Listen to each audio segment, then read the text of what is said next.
Hello everybody, welcome back to my YouTube channel. और दीदी आप ज़रूर सेम दिन को शूट कर रही हैं। बिल्कुल तुम सही हो, सेम दिन को शूट कर रही हूँ। सोचा कि आज थोड़ा मूड है तो शूट कर लिया जाए, क्योंकि फिर नींद जब आ जाता है, नींद जब हावी होने लग जाता है तब भैया सो जाना चाहिए, ज़्यादा डिले नहीं करना चाहिए। तकरीबन अभी बज रहा है रात के 1। मन कर रहा है शूट करने का, कर लिया जाए आगे। चलो देखो बेटा, पिछला वीडियो देख कर आए हो तो बहुत बहुत वेलकम, और नहीं देख कर आए हो तो टाटा बाय, पहले देख के आओ। क्योंकि वहां अगर नहीं देखा तो ये समझ में नहीं आएगा बेटा। वहां पे बहुत अच्छे से तुमको समझाया है, एक एक चीज बताया है जो तुम्हारे लिए इनफ है इस चैप्टर को बहुत बेहतरीन तरीके से मास्टर करने के लिए। अब देखो बेटा, इस आज के टॉपिक में हम डिस्कस करने वाले हैं relation between.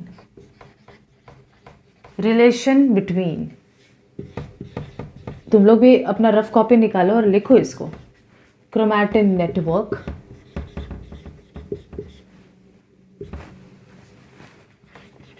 Chromatin reticulum, DNA, chromosome, gene. हम लोग डिस्कस करेंगे ये सारे टॉपिक्स को, और डीएनए को तो डिटेल में पढ़ेंगे हम। देखो बेटा, बहुत ही इंटरेस्ट के साथ पढ़ो, ठीक है? तब जाके समझ में आएगा और मज़ा आएगा। देखो बेटा, मैं अभी पूरा सेल नहीं बनाऊंगी, क्योंकि मैं क्या करूं सेल बना के? मुझे बात करना है न्यूक्लियस का। न्यूक्लियस के अंदर मौजूद कुछ वो थ्रेड लाइक स्ट्रक्चर्स का। देखो ऐसे करके तुम लोग भी बनाओ। ड्राइंग प्रैक्टिस होना चाहिए। बहुत लोग ड्राइंग से ही घबरा जाते हैं। अरे भाई, ड्राइंग ही तो जान है, तुम्हें विजुअलाइज करने में वही तो हेल्प करेगा। बेटा ये न्यूक्लियस था, इसके अंदर न्यूक्लियोलस था। बट याद करो, यहाँ पे कुछ थ्रेड लाइक स्ट्रक्चर्स मैंने ड्रॉ किए थे। बेटा ये थ्रेड लाइक स्ट्रक्चर्स जो ऐसे लग रहे हैं जैसे दीदी बहुत उलझे उलझे से धागे हैं, ये एक नेटवर्क जैसा फॉर्म कर रहे। नेटवर्क क्या है? बहुत सारी चीज़ों का अगर उलझ जाए तो आपस में एक नेटवर्क जाल जैसा बन जाएगा। तो यहाँ पर न्यूक्लियस के अंदर मौजूद ये धागे जैसे स्ट्रक्चर्स को हम कहते हैं बेटा, ध्यान से, क्रोमैटिन नेटवर्क। तो दीदी न्यूक्लियस के अंदर मौजूद धागे जैसे स्ट्रक्चर जो आपस में लिपटे हुए हैं, उसको आप बोलती हैं क्रोमैटिन नेटवर्क, ठीक है? अब बेटा इस धागे जैसे स्ट्रक्चर में से एक धागा बाहर निकाल रही हूं, एक धागा बाहर निकाल रही हूं। ये क्या बना रही है जरा सुनो। जब मैंने एक धागा बाहर निकाला तो मुझे दिखाई दिया कि ये धागा एक प्रोटीन पे ऐसे लिपटा हुआ है। देख रहे हो?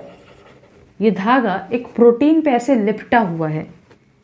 बेटा इस धागे को हम कहते हैं डीएनए, इस धागे को हम कहते हैं डीएनए, और इस प्रोटीन को हम कहते हैं हिस्टोन प्रोटीन।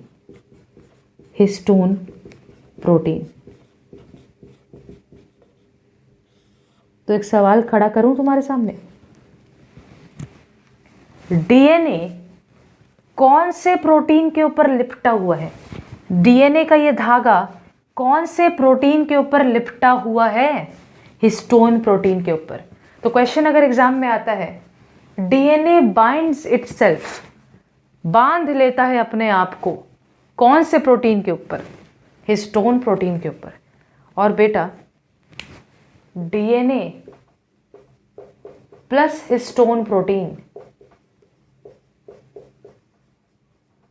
इक्वल्स टू, नीचे लिख रही हूं, क्रोमैटिन रेटिक्यूलम। दीदी फिर से कंफ्यूज हो गए। देखो देखो, न्यूक्लियस के अंदर जब झांका तो कुछ थ्रेड लाइक स्ट्रक्चर्स मिले। इस थ्रेड लाइक स्ट्रक्चर को क्रोमैटिन नेटवर्क बोला। इस थ्रेड लाइक स्ट्रक्चर से एक धागा बाहर निकाला, और जब उस धागे को देखा तो वो एक प्रोटीन से लिपटा था। इस धागे को आपने डीएनए कहा, और इस प्रोटीन को हिस्टोन प्रोटीन कहा। बेटा यही पूरा स्ट्रक्चर जो तुम जूम करके देख रहे हो, ये स्ट्रक्चर जिसमें डीएनए और हिस्टोन प्रोटीन है, इसी को बोलते हैं क्रोमैटिन रेटिक्यूलम। ठीक है, वेरी क्लियर।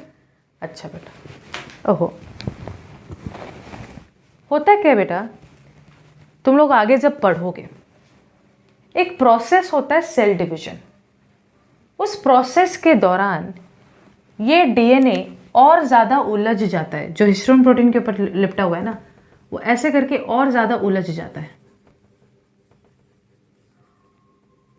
मतलब, और उलझते उलझते एक ऐसा स्ट्रक्चर बनाता है। ये कब होगा दीदी, मैं बात करूंगी, डोंट वरी। ये और ज़्यादा ऐसे उलझ जाता है और ऐसा एक स्ट्रक्चर बनाता है। इस स्ट्रक्चर में डीएनए है, डीएनए के लिपटे, जिस प्रोटीन के ऊपर वो लिपटा है हिस्टोन प्रोटीन, वो भी है। साथ ही साथ बेटा यहां पे कुछ अलग से प्रोटीन्स भी पड़े होते हैं। हिस्टोन प्रोटीन कैसे प्रोटीन है? ऐसे प्रोटीन जिसके ऊपर डीएनए लिपटा हुआ है। तो देखो डीएनए है और डीएनए जिसके ऊपर लिपटा हुआ है हिस्टोन प्रोटीन, वो यहाँ पे है। लेकिन यहाँ पे कुछ ऐसे भी प्रोटीन्स हैं जिसके ऊपर डीएनए नहीं लिपटा। तो दीदी हम इसको क्या बोले? हम ऐसे प्रोटीन्स को बोलेंगे non histone proteins. Non histone proteins. बेटा मेरी बात ध्यान से सुनो, मैं ये बोल रही हूँ, मैं जानती हूँ कंफ्यूजन होता है, ध्यान से सुनो, no problem, I can understand your feelings. Nucleus के अंदर दीदी क्रोमैटिन नेटवर्क है। एक धागा निकाल कर देखा तो आपको डीएनए और हिस्टोन प्रोटीन मिला, साथ में आप इसको क्रोमैटिन रेटिक्यूलम बोलती हैं। उसके बाद जब ये डीएनए और ज़्यादा उलझ जाता है तो ये डीएनए हिस्टोन प्रोटीन और नॉन हिस्टोन प्रोटीन्स मिलकर के बन जाते हैं क्रोमोसोम। पर दीदी एक बात तो मुझे समझ में नहीं आया कि ये ऐसा दिख कैसे रहा है। देखो बेटा, बहुत लोगों को समझ में ही नहीं आता ये है क्या। एक एग्जाम्पल देती हूँ, तुमको समझ में आ जाएगा। क्या तुमने कभी पतंग उड़ाया है? पतंग बिल्कुल उड़ाया दीदी। उसका जब मांझा तुम ऐसे लपेटते हो तो दूर से उसका स्ट्रक्चर 8 जैसा नजर आता है, बिल्कुल ना, ऐसा नजर आता है, ऐसा करके। तो बेटा तुम जब मांझा हाथ में लपेटते थे, दूर से वो स्ट्रक्चर 8 जैसा नजर आता था, बट अगर तुम जूम इन करके देखो तो असलियत में वो स्ट्रक्चर धागों से बना है।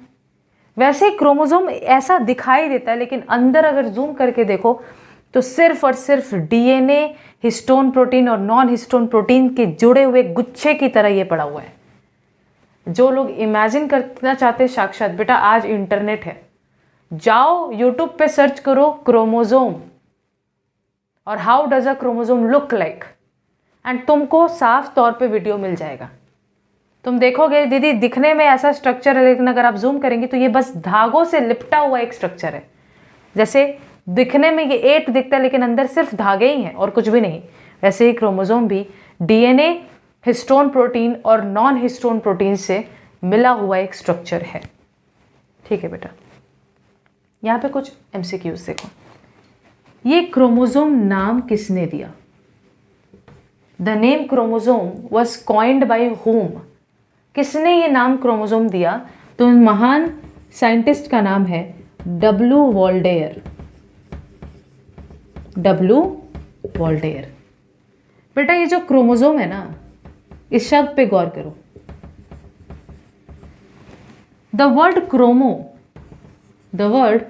Chromo means colour, and soma, the word soma means body. तो हुआ ये कि W. वॉल्डेयर ने देखा कि है न्यूक्लियस के अंदर ये क्या कलरफुल बॉडीज पड़े हुए हैं, and thereby he called them chromosome. तो क्रोमोसोम का नाम उन्होंने ये सोच के रखा कि क्या कलरफुल बॉडीज पड़े हुए हैं। ठीक है बेटा, देखो तो मैंने क्या क्या बता दिया। मैंने तुम्हारा डाउट क्लियर किया कि नहीं किया? बताओ। क्रोमैटिन नेटवर्क क्या है? न्यूक्लियस के अंदर मौजूद धागे जैसा स्ट्रक्चर। एक धागा को जब निकाल के देखी तो डीएनए और हिस्टोन प्रोटीन मिला। हिस्टोन वो प्रोटीन है जिसके ऊपर डीएनए लिपटा पड़ा है। इन दोनों को साथ में आप बोलती हैं क्रोमैटिन रेटिक्यूलम। उसके बाद दीदी फिर आप बात करने लगी क्रोमोसोम का। क्रोमोसोम क्या है? जब डीएनए और हिस्टोन प्रोटीन कुछ नॉन हिस्टोन प्रोटीन्स के साथ और उलझ जाए तो उलझने के बाद कुछ ऐसे दिखाई देते हैं और इसको आप बोलती हैं क्रोमोसोम। ये नाम पहली बार दिया डब्ल्यू वॉल्डेयर भाई साहब ने। और क्रोमोसोम शब्द का मतलब होता है कलर। क्रोमो शब्द का मतलब है कलर और सोम का मतलब है बॉडी। बेटा अब हम थोड़ा समझना चाहेंगे डीएनए को, थोड़ा समझना चाहेंगे जीन को। मैं चाहती तो ये टॉपिक बहुत जल्दी जल्दी कुछ कुछ बता के आगे बढ़ जाती, मेरा कभी वो मोटिव नहीं है।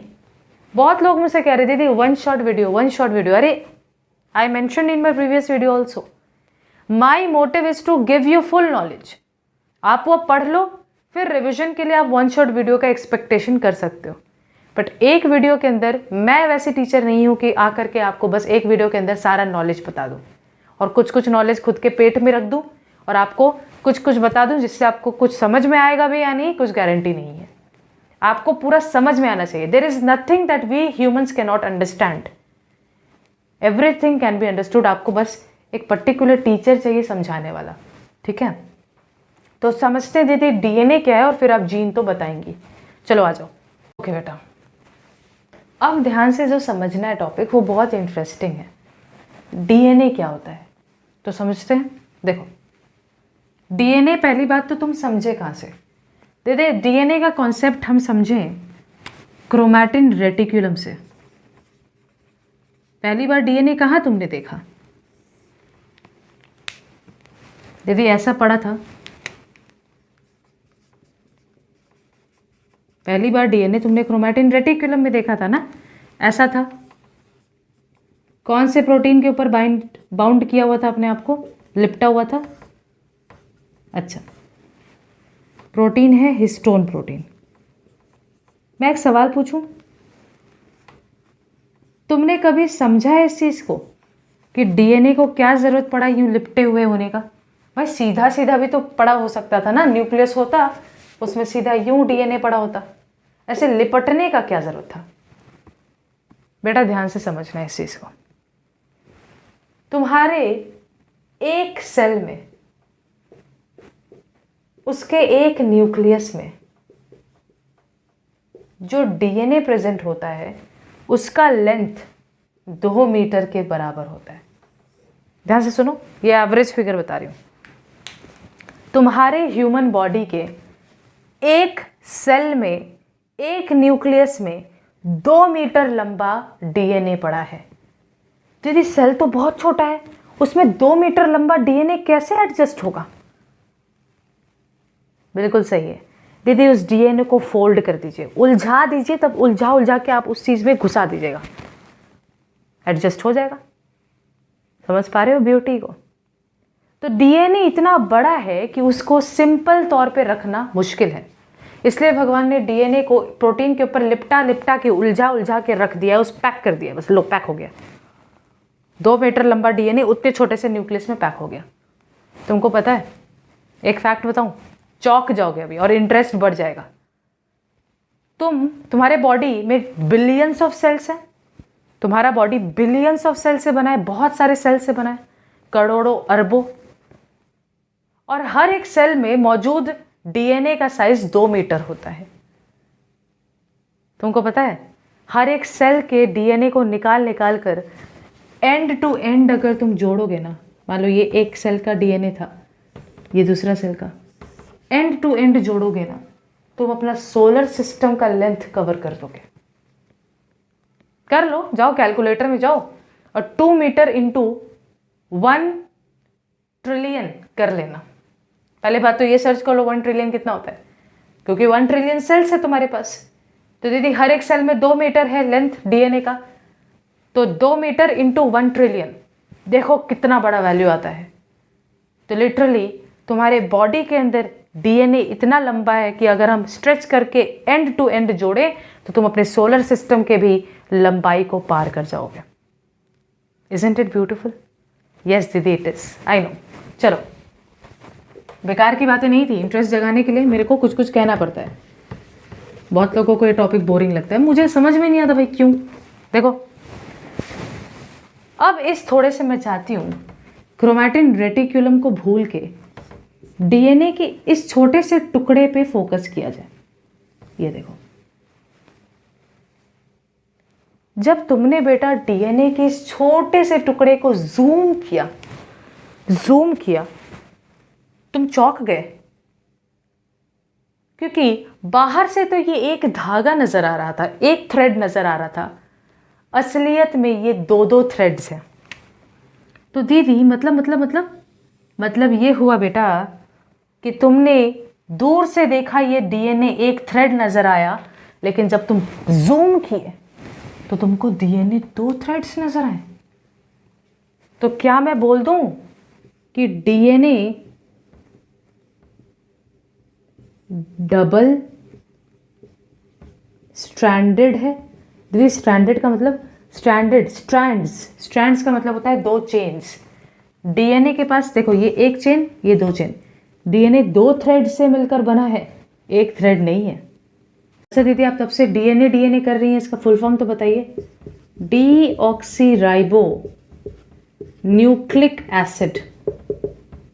प्लीज याद रखो, कभी कभी सिंपल इतना इजी क्वेश्चन कोई पूछता है, डीएनए का डायरेक्ट बोलता है कि फुल फॉर्म बताओ, डीऑक्सीराइबो न्यूक्लिक एसिड है।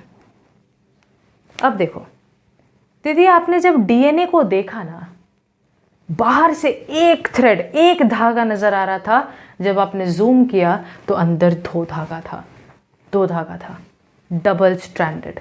बात समझ में आया? शब्द समझ में आया? डबल स्ट्रैंडेड का मतलब दो ऐसे धागे हैं। पर दीदी क्या वो ऐसे खड़े हैं, इस तरीके से हैं क्या? नहीं बेटा, ना। जब मैं मुझे बचपन में बहुत शौक था कंप्यूटर चलाने का, घर में कंप्यूटर नहीं था, तो मैं जाती थी एक साइबर कैफ़े में। साइबर कैफ़े थोड़ा सेकंड फ्लोर पे था, तो उसकी जो सीढ़ियाँ होती थी ना, वो सीढ़ियाँ कुछ ऐसे थे, तुमने देखा भी होगा काफ़ी जगहों पे, ऐसा इस टाइप का सीढ़ी होता था। मतलब मैं दिखा रही हूँ, ऐसा नहीं होता सीढ़ी, मतलब थोड़ा घुमावदार सीढ़ी होता है। ऐसे चीज़ों को बोलते हैं हेलिकल। हेलिक्स का मतलब होता है सीधा नहीं है, ऐसे घुमा हुआ है। बेटा डीएनए के दो चेन्स, दो स्ट्रैंड्स ऐसे नहीं पड़े हैं, ऐसे पड़े हैं बेटा। एक ऐसे जा रहा है तो अगला ऐसे आ रहा है। बिल्कुल, तुम देखना, तुम देखे भी होगे कभी, तुम बचपन में नहीं भी जानते थे डीएनए क्या है, तब भी तुमने देखा जरूर है डीएनए का स्ट्रक्चर। जरा देखना, यूट्यूब पे जाना, सर्च करना how does a DNA look like, and फिर देखना अजीब सा स्ट्रक्चर है। तो क्या हम कह सकते हैं कि डीएनए सीधा चेन्स में ऐसे मौजूद नहीं है, इस तरीके से घुमा हुआ है? और दीदी दोनों ही रस्सियां ऐसे घूमी हैं, तो क्या मैं एक शब्द यूज कर दूं, डबल हेलिकल। दीदी हेलिकल यानी घुमावदार, तो दोनों चेन्स घुमावदार है। तो डीएनए का पहला तुमको डेफिनेशन मिल गया। देखो डेफिनेशन का पहला कुछ शब्द, डीएनए में दो स्ट्रैंड्स मिलते हैं और दोनों ही हेलिकल हैं। ठीक है बेटा? अच्छा दीदी ये भी याद रखो, डीएनए के ये structure double helical, double stranded, ये स्ट्रक्चर को देने वाले महान साइंटिस्ट, दो साइंटिस्ट हैं, तुमने बुक में नाम भी पढ़ा है, याद भी रखना है, वॉटसन एंड क्रिक। 1953 में पहली बार सबके सामने एक मॉडल प्रस्तुत करते हैं डीएनए का, कि देखो डीएनए ऐसा दिखता है। लोग अचंभित हो गए, हमें बोलने में बड़ा मजा आ रहा है, डीएनए। अरे तुम सोचो 1953 से पहले कोई जानता भी नहीं था कि डीएनए कैसा दिख रहा है, और इन्होंने एग्जैक्टली मॉडल दे दिया कि देख भाई डीएनए ऐसा दिखता है। समझ में आ रहा है कितने महान साइंटिस्ट हैं? तो दीदी क्वेश्चन अगर आता है कि डीएनए का डबल स्ट्रैंडेड, डबल हेलिकल ऐसा दिखने वाले मॉडल को सबसे पहली बार कौन शामिल करता है लोगों के सामने, तो नाम आता है वॉटसन एंड क्रिक 1953 में। इन लोगों को इसलिए नोबेल प्राइज भी मिला था। ठीक है, तो तुमने डीएनए के बारे में इतना तो समझ लिया है कि ये दो स्ट्रैंड्स में है और डबल हेलिकल है। इतना नॉलेज काफ़ी नहीं है, कुछ और भी जानना है। ठीक है, चलो तो इसको मिटा के आगे बढ़ते हैं। देखना, हमारी मम्मियाँ, मान लो मेरी मम्मी ने एक माला पहना है, एक ज्वेलरी पहना है ऐसे, तो जब मैंने दूर से देखा तो मुझे एक चेन जैसा नजर आया। बट जब मैं मम्मी के करीब गई और मैंने उसको हाथों में लिया तो मैंने देखा कि ये असलियत में एक चेन नहीं, यूं छोटे छोटे मोतियों की माला है। क्या हिंट करना चाहती हैं आप? मतलब ये बोलना चाह रही हूं कि जिस माले को, जिस ज्वेलरी को तुमने दूर से देखा तो एक चेन जैसा नजर आया, उसको सामने से देखने गए तो वो छोटे छोटे मोतियों की माला से बना हुआ था। हर एक मोती को हम बुलाएंगे monomer. The word mono means single. हर एक मोती को बोलेंगे मोनोमर, और बहुत सारे मोनोमर्स, बहुत सारे मोतियों से मिले इस पूरे स्ट्रक्चर को हम बोलेंगे पॉलीमर। तो दीदी मोनोमर क्या है? बेटा एक मोती के स्ट्रक्चर को हम बोलेंगे मोनोमर। देखो ये एक मोती के स्ट्रक्चर को हम बोलेंगे मोनोमर, और सारे के सारे मोनोमर से मिला ये पूरा स्ट्रक्चर को बोलेंगे पॉलीमर। बस समझ में आया? देखो बेटा क्या बोलना चाह रही थी आप इसके थ्रू, कंफ्यूजन नहीं होना है। देखो कितना ज़्यादा इंटरेस्टिंग है ये। दीदी दूर से देखा तो एक धागा, सामने गए तो दो धागा जो मौजूद था हेलिक्स में, और जब आपने इस धागे को और जूम किया तो आपको दिखाई देता है कि ये धागा छोटे छोटे मोनोमर्स से मिलकर बना है। ओ माय गॉड दीदी, ये धागा छोटे छोटे मोनोमर्स से मिलकर बना है। समझ पा रहे हो? तो जो तुमको नजर आ रहा है धागा, वो अंदर छोटे छोटे मोनोमर्स से मिलकर बना है। ये मोनोमर्स ऐसे वैसे मोनोमर्स नहीं है, ये डीएनए के मोनोमर्स हैं। तो क्या मैं ऐसा बोल दूं, जैसा कि तुमने अभी जस्ट बोला कि दीदी छोटे छोटे मोनोमर्स से मिलकर बनता है पॉलीमर, छोटे छोटे मोनोमर्स से मिलकर बनता है पॉलीमर, तो क्या मैं बोल दूं कि डीएनए एक पॉलीमर है? क्योंकि देखो छोटे छोटे मोनोमर से मिलकर ये भी बना है, छोटे छोटे मोतियों से मिलकर ये भी बना है। और डीएनए के मोनोमर का एक नाम है बेटा। डीएनए का मोनोमर ऐसा वैसा मोनोमर नहीं है, डीएनए का मोनोमर है। डीएनए के मोनोमर का बेटा नाम है डीऑक्सी राइबो न्यूक्लियोटाइड। प्लीज याद रखो, न्यूक्लियोटाइड। दीदी कंफ्यूजन हो गया है, बता दीजिए आप।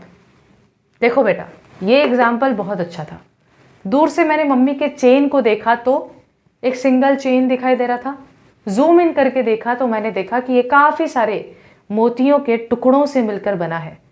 उन छोटे छोटे एक मोती के टुकड़े को हम मोनोमर बोलेंगे, और बहुत सारे मोतियों के टुकड़ों से बना ये पूरे स्ट्रक्चर को हम बोलेंगे पॉलीमर। वैसे ही डीएनए को जब तुमने जूम किया तो तुमको दिखाई दिया कि दीदी डीएनए में भी ये छोटे छोटे मोनोमर्स हैं। डीएनए के इस छोटे से मोनोमर का नामकरण मैंने किया है डीऑक्सीराइबो न्यूक्लियोटाइड। तो क्या मैं कह दूं कि डीएनए एक पॉलीमर होता है? डीएनए एक पॉलीमर होता है जो कि बना होता है डीऑक्सीराइबो न्यूक्लियोटाइड नामक मोनोमर से। कंफ्यूजन हो गया? डीएनए एक पॉलीमर होता है, राइट, क्योंकि बहुत सारे मोनोमर से मिलकर बना है, और इसके मोनोमर का नाम क्या है? Deoxyribo nucleotide. क्लियर हो गया बेटा? दीदी वाह, अभी रुको, खेल खत्म नहीं हुआ, खेल खत्म नहीं हुआ। क्वेश्चन आता है कि ये न्यूक्लियोटाइड या डीऑक्सीराइबो न्यूक्लियोटाइड बनाने के लिए मुझे क्या क्या चाहिए? What are the things that I need to make deoxyribonucleotide? समझते हैं? मैं यहां पे लिख के दिखा रही हूं, यहां पे फोकस करो। दीदी डीऑक्सीराइबो न्यूक्लियोटाइड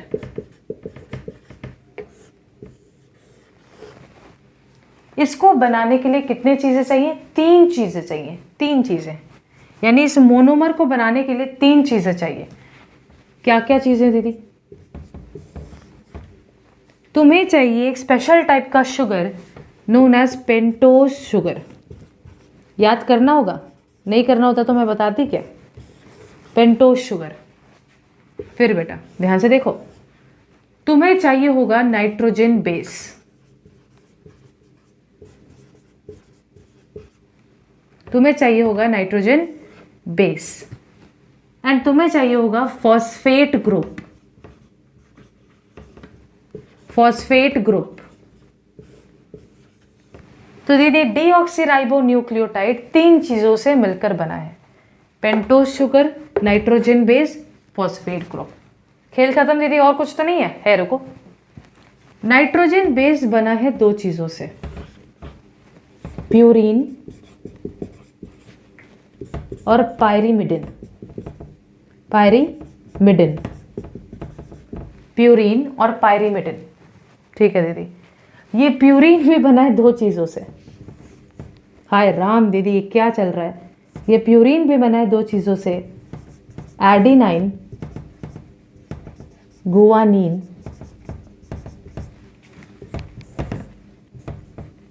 थाइमीन और साइटोसिन। अब इसे मैंने नोटिस किया कि वो पार्ट दिखाई नहीं दे रहा, मैं रीड कर रही हूँ, जरा सुन लो। प्यूरीन बना है एडिनाइन और गुआनीन से, पायरीमिडीन बना है थाइमीन या साइटोसिन से। दीदी मतलब ये है कि ये डीऑक्सीराइबो न्यूक्लियोटाइड बनाना है बेटा, तो तुमको चाहिए 3 चीज़ें, pentose sugar, nitrogen base, phosphate group. Nitrogen base में 2 टाइप्स हैं, प्यूरीन, पायरीमिडीन। प्यूरीन में भी 2 टाइप है, एडिनाइन, गुआनीन।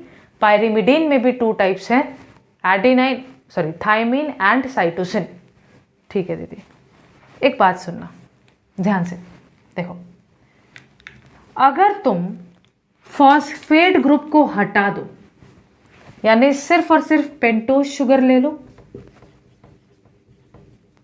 और नाइट्रोजन बेस ले लो,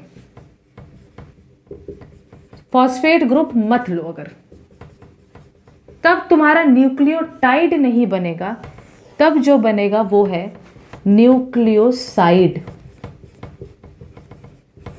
मतलब तुम फॉस्फेट को पढ़ो एस साइड और फॉस्फेट को साइड हटा के पेंटोज शुगर और नाइट्रोजन बेस से मिल करके बन जाएगा न्यूक्लियोसाइड।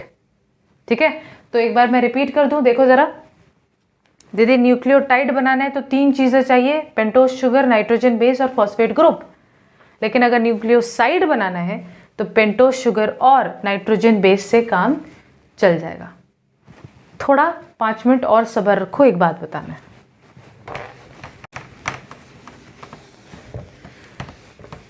दीदी जो लोग कहते हैं ना कि ये चैप्टर अजीब है, सच बोल रहे हैं। अरे क्यों अजीब है? 2 बार वीडियो को देखो ना। वीडियो में तो ये खासियत है ना तुम्हारा कि तुम बार बार रिपीट करके देख सकते हो, तो इसमें क्या है रोने वाली बात? देखो बेटा, इंपॉर्टेंट बात मैं क्या बोल रही हूँ, ये बोल रही हूँ कि ये डीएनए था। दीदी डीएनए को जूम किया तो 2 स्ट्रैंड्स थे जो ऐसे बिल्कुल भी नहीं थे, they were like this and the first model was given by Watson and Crick. Okay, उसके बाद दीदी आपने देखा कि डीएनए एक पॉलीमर है जो बहुत सारे मोनोमर से मिलकर बना है, और आपने डीएनए के मोनोमर को डीऑक्सीराइबो न्यूक्लियोटाइड कहा, जिसको बनाने के लिए 3 चीज़ें ज़रूरत थी। देखो बेटा, तुमको याद है कि मैंने प्यूरीन में 2 नाम बताया, जो उस समय नहीं देख पाए नाम बिकॉज बोर्ड में कट हो रहा था वीडियो में। आई मीन प्यूरीन का 2 नाम था, एडिनाइन, गुआनीन, याद रखना पड़ेगा इसको। और पायरीमिडीन में 2 नाम था, क्या नाम है दीदी? थाइमीन और साइटोसिन।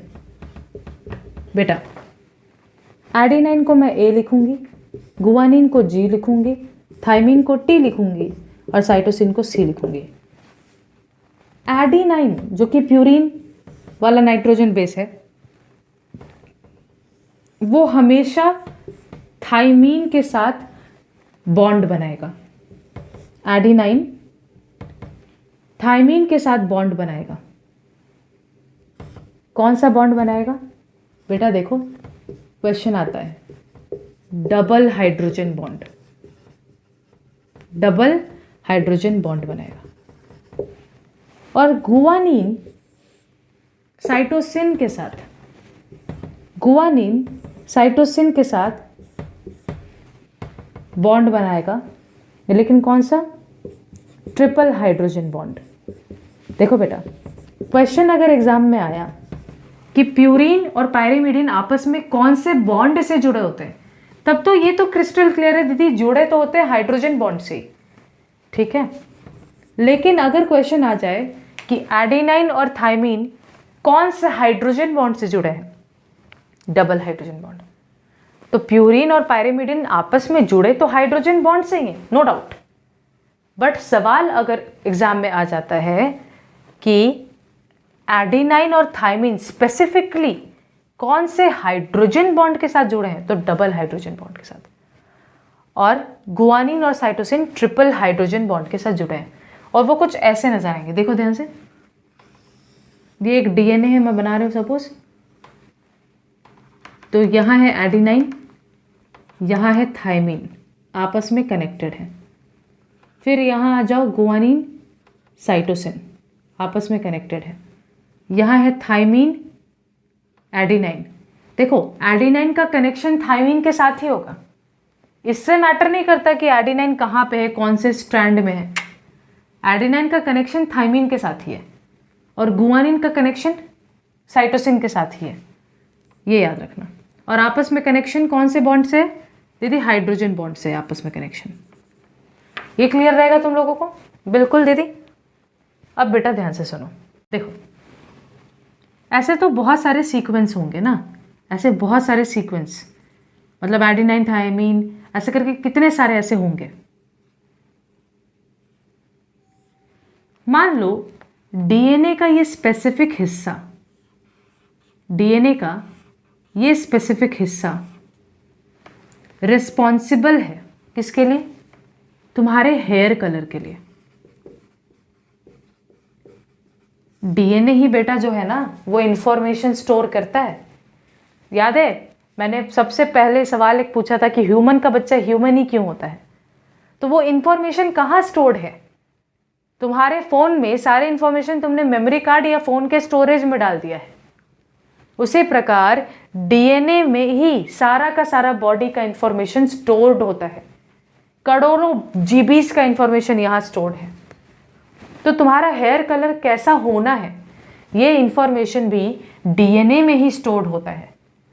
तो मान लो कि डीएनए में ये कुछ पर्टिकुलर सीक्वेंस ऐसे हैं जो हेयर कलर के लिए डिसीजन ले रहे हैं या हेयर कलर का इंफॉर्मेशन स्टोर करके रखे हैं, इनको बोलते हैं जीन।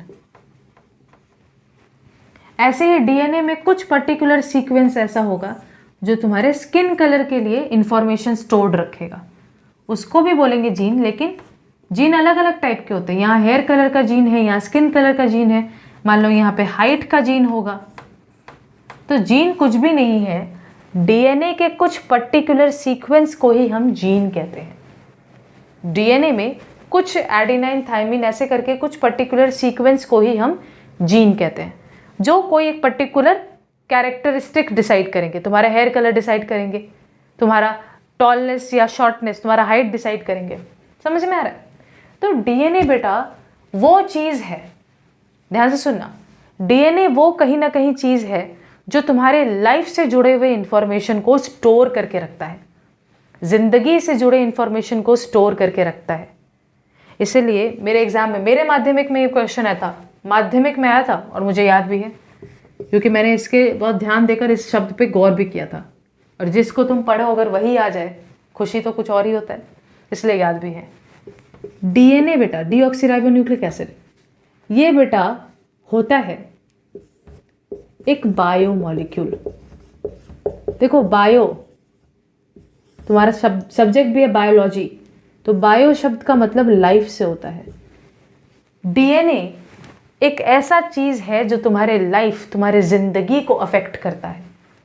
डीएनए में ही तुम्हारी जिंदगी से जुड़े हर इंफॉर्मेशन स्टोर्ड होते हैं, इसलिए डीएनए एक बायो मॉलिक्यूल है। तो मेरे एग्जाम में जो क्वेश्चन आया था वो था DNA is a dash, DNA is a biomolecule. Why biomolecule? Because the word bio tells you about life. Similarly, DNA stores information regarding to your life. ठीक है, उसी प्रकार DNA stores information regarding your life and so it is called as biomolecule. I am sure कि biomolecule का और भी कोई गहरा definition ज़रूर होगा, बट हमारे लिए इतना ज़रूरी नहीं है. याद रखने के लिए बस केवल इतना समझो, यदि ज़िंदगी पे असर डालता है, बायो शब्द जिंदगी से रिलेटेड है, लाइफ से रिलेटेड है, इसलिए हम कहते हैं कि डीएनए एक बायोमोलिक्यूल है, because it affects our life, it stores information regarding our life, right. तो आई होप कि तुमको समझ में आया. थर्ड वीडियो में मैं थोड़ा सा डीएनए का 5 मिनट रिविजन ज़रूर दूंगी. आज के वीडियो में बहुत ज़्यादा हो गया, लगातार 2 वीडियो शूट कर रही हूँ 1.5 घंटा से. थोड़ा गला अब नासाज हो रहा है, अब सोने की ज़रूरत है, 2 बजने जा रहे हैं, तो अब सोना चाहिए मुझे.